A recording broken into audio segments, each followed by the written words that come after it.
Mga buhing santos, welcome sa atong CFD Das. Nining higayuna karon ang atong pag-isgutan mao unsa bay dangatan kung atong isalikway o dili pagatagdon ang balaan nga kasabutan. Kini ang atong pag-isgutan karon.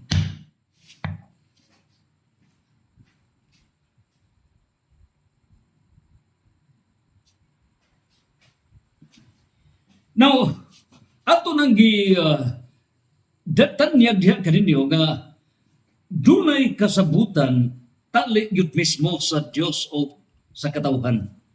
Now, mao kini ang dugukan niining kasabutan, no?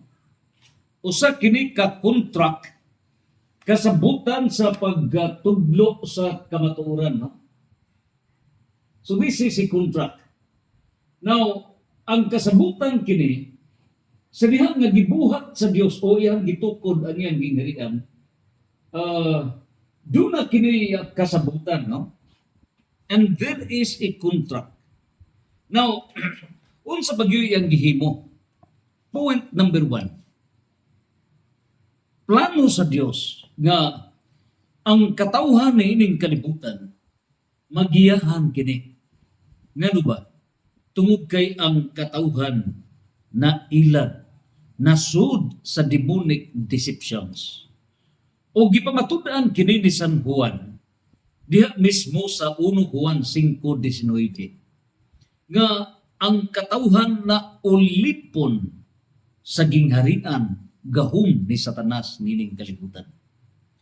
O mipadayag si San Juan sa Juan 8:44, nga nabiktima ang katawhan, nahimong mga anak ni Satanas. Grabe. Nahimong mga anak. Ngano ba? Kay nasud ta sa mga deceptions, mga limbong, mga butbot, mga bakak ug uban pa. Deceptions. Busa nahimong anak ang katawhan ni Satanas. Pinakadakong masulubon nga itapo.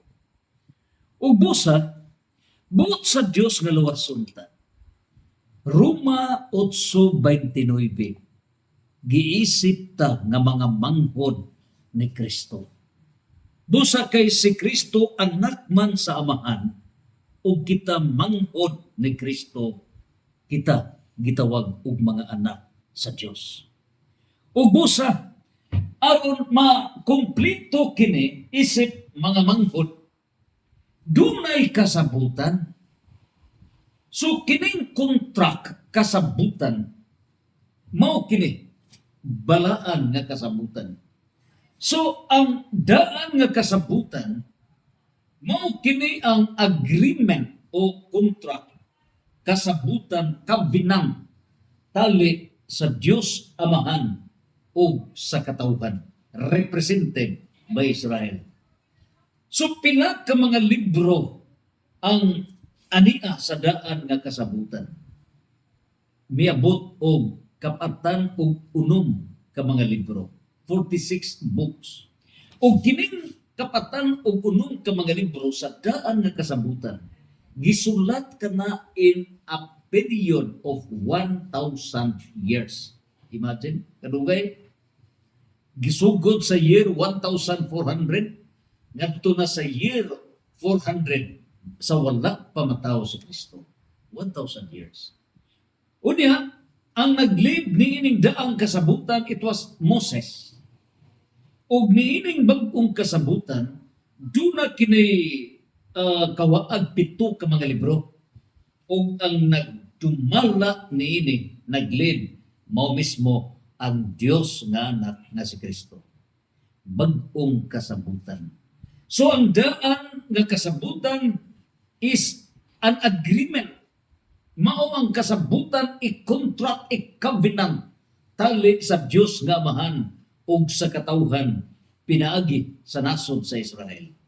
Ug kini karong bag-ong kasabutan, the new covenant, mao ang kontrata, mao ang kasabutan, agreement tali sa Dios nga anak nga si Kristo ug sa katawhan pinaagi sa simbahan niya ng gingarian nga gitukod ni Kristo. So sa daang kasabutan ang gigamit ang Israel. Ang bag-ong kasabutan ang gigamit mao ang gingharian sa Dios nga gitagna ni propeta Daniel 600 years before natawo si Kristo. Gitagna nga ang Dios magtukod sa iyang gingharian. Ug ngano ba nga magtukod ang Dios sa iyang gingharian tungod niining kasabutan to implement pagpatuman niining kasabutan? There should be an authority. There should be a kingdom. Dunay gingharian nga maoy mo implement, mo patuman ni ining kasabutan. That's the point. Ug busa, ang Daniel 2:44 natuman ka na nga ang Dios magtukod sa iyang gingharian. Ug walay gahom nga makaagaw niini. Ug busa gituman kana ni Kristo. Iyang gipundar ang gingharian. Mateo 16:18-19. Ug busa niining tanan, mao kini ang bag-ong kasabutan. Karon, unsa ba ang agreement? Mao kini ang kasabutan pagtudlo o pagdawat sa kamatuoran. In other words, a very simple one declarative sentence.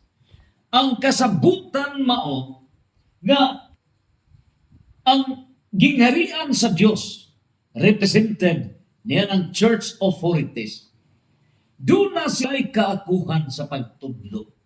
So naa ka na sa Mateo 16:19 nga ang inyong itugot sa yuta, itugot sa langit.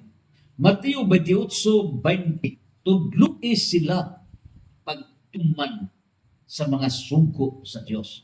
Tudloi sila. So, dunay pagtudlo sa kamatuoran.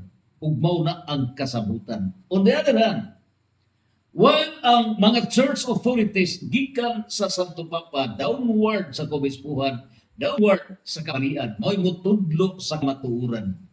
Pangutana, kita nga katawhan, dun na batay obligasyon. Yes. Ang atong obligasyon mao pagdawat sa kamatuoran. Ug kini mao ang kasabutan, agreement to teach the truth and to accept the truth. That is the agreement. That is the covenant. That is the contract between God through the church and the people. Kana mo'y puntos. Karon ang pangutana, unsa ba ang mga panudlo sa simbahan?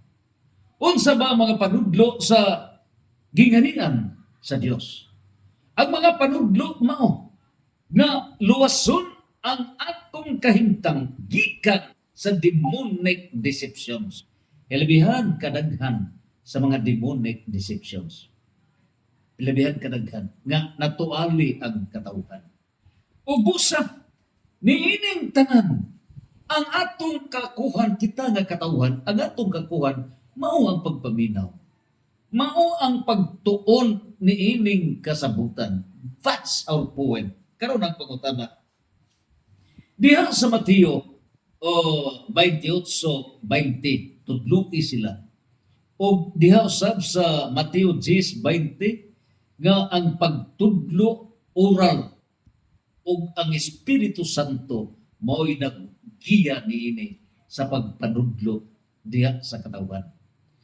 Karon ang pangutana, kung ang katawhan mo sa likway sa gitudlo, niya nang gitugyanan sa simbahan, nakatuman ba sa kasabutan? Wala.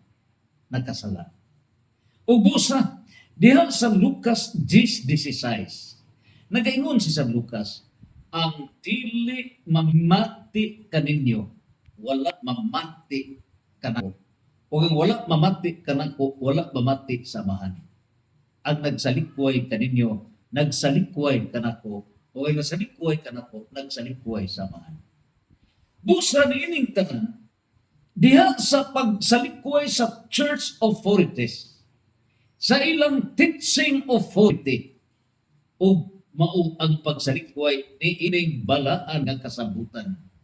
Ang resulta niya na unsa bay datan nagsalikway sa Dios. Ug kung atong gisalikway ang Dios, unsa bay resulta niini? Unsa bay dagatan kung atong gisalikway ang Dios?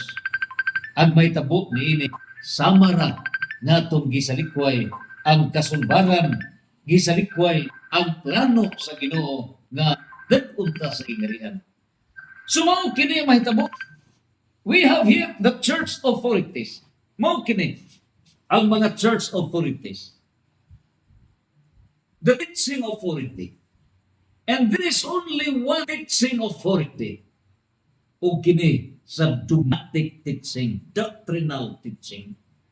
O niining higayuna karon ang pagsalikway sa doctrinal, dogmatic teachings. Mao ang pagsalikway sa kamatuoran. Pangutana, kung isalikway ang kamatuoran, unsa bay mahitabo? It is a sin against the Holy Spirit. O kung dunay sala batok sa Espiritu Santo, mapasaylo ba? Dili. In other words, ang pagsalikway sa kamatuoran mo ang pagsalikway sa Espiritu Santo. O ang pagsalikway sa Espiritu Santo, dili mapasaylo hangtod santo. Mateo 12:32. Ug busa, unsa may mahitabo? Kini karon nga balaan nga kasabutan. Usa ka opisyal sa Ethiopia. Niya kini sa buhat 8:30 buhat 8:26 ngadto sa 40. Unsay nahitabo niini? Dunay Yuroko, usa ka opisyal sa kining Ethiopia. Nagbasa siya sa libro prophecy ni prophet Isaias. Wala siya kasabot. Busa tawag si Filipi. Giingnan siya sa Dios. Sakyi kanang maong Yunoko, diya sa iyang karwahe, unya tundugi siya kay wa siya kasabot. So ya kini sa Mateo, buhat sa mga apostoles, kapitulo 8, versikulo 25, no? Niya kini ngadto na sa 35. Sumao kini. Ang hitabo mao nga miingon ang usa ka Yunoko nga unsa man ako pagsabot kun way motudlo kanako. So gitudloan siya ni Filipe. Og si Philip usa sa napuluduha ka mga apostoles.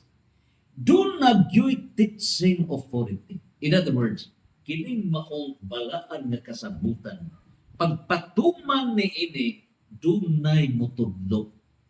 Pangutana, kung ugaling ang tao mo sa likway sa padudlo sa simbahan, nakasala ba? Yes, nakasala. Kung ugaling ang usa ka tawo maghimo og mao-mao, minao-mao nga pagsabot sa balaang kasulatan, nga dili maminaw sa official interpretation of the church magisterium. Nakasala ba? Yes, nakasala. Close-mindedness. Ug mao kanay gi-warning sa Mateo 13, versikulo 14 ngadto 15. Ang pagka-close-mindedness, kana bang dili jud maminaw, kanang dili mo tan-aw sa kamatuoran, tapong sala. Ug busa, unsay mahitabo niini? Ang mahitabo, ang dangatan niini, mao na diya sa giwali o giwarning ni San Mateo, Mateo 15, versikulo 14. Ang buta mag-aga sa laing buta, sila ba mga hug sa kanal. Nganong mahug man sa kanal? Ngano? Mahug sa kanal kay ngano? Dunay warning si San Pedro, ang unang Santo Papa, na sa 2 Pedro, versikulo 1, kapitulo 1, versikulo 20 ngadto sa 21. Nagapasidaan si San Pedro nga Ayaw kamo pag minaumao pagsabot private o personal interpretation niining maong balaan nga kasabutan. Dili. Nga ba? Kaya paghimo ni ining minaumao private o personal interpretation niining balaan nga kasabutan, resulta ka na sa misinterpretation. Dili official nga pagsabot. O kinsa man di ay ang dunay official nga mopasabot, it is the church authorities. Nganong church authorities, kinsa ba di ay ang naggambalay niining balaan nga kasabutan? Mao ang simbahan nga gitukod sa Dios. Kinsa ba ang naghimo niining mga kapitulo 1339 ka mga chapters? Cardinal Langton. Kinsa ba ang may hapsay yun sa mga detalye niini gikan sa mga kapitulo? Cardinal Santo Nicaro. Grabe, mga kardinal. Kinsa ba naghimo niining mga bersikulo ngadto na sa kapinsa 305,000 ka mga verses, 35,000 plus ka mga verses. Usa ka Dominican priest pagninos. Busa pare. Unya kinsa ba naghimog mga punctuation niini period kama colon. Daghani kay kaniadto walay period diretso na. Diretso suktoy ka way period way kama way colon. Kinsa ba naghimo niya na? Obispo. Si Saint Isidore. Unya kinsa ba ang mibunyag nga kini Biblia? Ang nagbunyag niini si Saint John Chrysostom, usa ka arsobispo sa Istanbul, Turkey karon, kadtong Constantinople. So kini uguban pa kinsa ba ang nag-translate niini gikan sa Hebrew Old kadaan nga kasabutan o nining Greek nga bag-ong kasabutan ngadto sa Latin Vulgate? Mao si Saint Jerome, ang sekretary ni Pope Damaso. So, niining tanan, ang naghimo niini, ang naggambalay niining balaang kasulatan, mao ang gingarian sa Dios, ang simbahan nga gitukod ni Kristo. Mao nga ang mo-official nga mopasabot niini, the interpreter. Parehas ba na ikaw mo nag-invent, naghimo niya ng sakyanan? Natural kung madaot ang sakyanan ang pinaka-official yun nga mutudlo niya na it is the inventor. Mao yun ang nag-assemble niya na. And it is the church that Christ has founded. Nan karon, unsa ba nahitabo? Ngano ba nga nagkalandrakas man ang nagkadaiya ng mga protestanting reliyon? Tungod kay nagmaumao sila sa pagsabot. Walay maminaw sa panudlo sa simbahan. Wala. Busa kay wala man maminaw sa panudlo sa kamatuoran. Kasabutan. Wala. Ang resulta, res ipsa loquitur. Nagkatuali sila. Mao nga miabot kini og kapatan og siyang kalibo ka mga protestante nga tinuhuan. Kasagol kini o nagkalandrakas. Res ipsa loquitur. The things speak for itself. O busa in pare delicto. In pare delicto. In other words, ang pangutana karon tungod nini pagsalikway sa teaching authority, pagsalikway sa kamatuoran, unsa na itang ini? Nagkalandrakas. Na ang pangutana kadto mga pastors nga ang ilang panudlo moral values pasar ba? Yes, pasar. So in other words, duha ka klase sa panudlo. Number 1, doctrinal o dogmatic teaching. Ikaduha, moral teaching. Niining putuha, the Catholic Church, the Christ-founded Church, diha sa balaang kasabutan, duha ang dogmatic doctrinal teaching, mao ang mga panudlo sa simbahan, mga dugma. Dunay 255 ka mga dugma sa simbahan. Ang mga doktrina sekundarya kana sa dugma. Sumao kami panudlo sa simbahan para kita makaluwas o mahimong santos nining putuhang mahilayo o makagawas nining gingarian ni Satanas. Mao ni ang balaan nga kasabutan. Karon ikaduha, panudlo moral para sa mahimong maayo nga mga bertudes sa tao. Now, on the Protestants and non-Christians, insofar as the dogmatic or doctrinal teaching, you have no authority. Wala. Ang inyong mga Biblia, walay nihil obstat. Nga nang walay nihil obstat, ang kaulugan sa nihil obstat walay sayo. Nga nang walay nihil obstat, tungod kay dili kompleto. Incomplete Bible. Ug busa dakong sayo. Dakong sayo. Ug diini karon kay walay nihil obstat, wala say imprimatur. Ang kaulugan sa imprimatur ipagprinta kana ipadaghan. Without authority, ang Protestantism may padaghan sa ilang kaugalingon nga incomplete Bible. O ang labing subo, gihimo kini nga source of their authority. It cannot be the source of an authority, a deceptive document, an incomplete document. Dili kompleto nga dokumento, dili mao itinugda sa autoridad, but is deceptive document.